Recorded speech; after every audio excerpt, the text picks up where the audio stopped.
ആയിസജിനെ പിടിച്ചിട്ട് ആയിസജിൻ്റെ തലയുടെ അടിയിൽ കിടക്കുന്ന പായൻ്റെ തലയുടെ അടിയിൽ നോക്കുമ്പോൾ 2 റിവോൾവർ ഉണ്ടായിരുന്നു. പിത്തളയിലുണ്ടാക്കിയ നാടൻ റിവോൾവർ.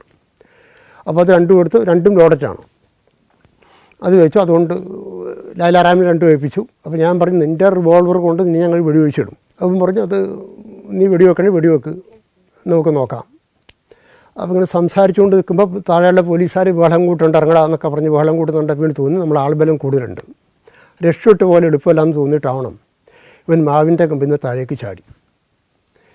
താഴേക്ക് ചാടുമ്പോൾ താഴ്ന്ന ചാട്ടത്തിന് മറ്റൊരു മാവിൻ്റെ കമ്പിൽ തട്ടി, അടിയിലുള്ള കമ്പിൽ തട്ടി ഇവൻ്റെ ബാലൻസ് പോയി ടാർ റോഡിലാണ് വീണത്.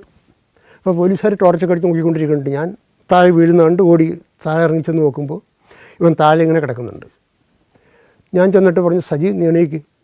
അപ്പോൾ പോലീസുകാരിങ്ങനെ തോക്കായിട്ട് റൈഫിളിൻ്റെ ബട്ടായിട്ട് നിൽക്കുന്നുണ്ട്. എണീറ്റാൽ അവരിടിക്കും, അവന് തോക്കിൻ്റെ ബട്ടണിടിക്കും. അപ്പോൾ ഞാൻ പറഞ്ഞു, സജി നീ എണീക്ക്. അപ്പോൾ പറഞ്ഞു, സാറേ എനിക്ക് എഴുന്നേക്കാൻ പറ്റുന്നില്ല. ഞാൻ പറഞ്ഞു, എനിക്ക് എഴുന്നേക്കാൻ പറ്റാത്തതിനൊക്കെ. അപ്പോൾ നന്നായിട്ട് സംസാരിക്കുന്നുണ്ട്, സംസാരത്തിലോ കടപ്പിൽ നിന്ന് യാതൊരു ബുദ്ധിമുട്ടില്ല. എനിക്ക് എഴുന്നേക്കാൻ പറ്റുന്നില്ല സാർ. ഞാൻ എഴുന്നേക്കാൻ പറ്റാത്ത, എനിക്കറിയില്ല സാർ, എനിക്ക് എഴുന്നേക്കാൻ പറ്റുന്നില്ല, എൻ്റെ അരക്ക് താഴോട്ട് അനങ്ങുന്നില്ലെന്ന് തോന്നുന്നു സാർ. ഞാൻ ഇതിനെ പിടിച്ചെണീപ്പിച്ചു. അപ്പോൾ നോക്കുമ്പോൾ ഇവന് അരക്ക് താഴോട്ട് അനങ്ങുന്നില്ല എന്ന് പറഞ്ഞ് ശരിയാണോ, ഒന്നേ ജീപ്പിൽ കയറ്റി എറണാകുളം മെഡിക്കൽ സെൻ്ററിൽ എത്തിച്ചു. അവിടെ എത്തുമ്പോൾ ഇവൻ്റെ സ്പൈനൽ കോഡ്, സ്പൈൻ പൊട്ടിയിട്ട് അരക്ക് താഴോട്ട് താഴ്ന്നു പോയി.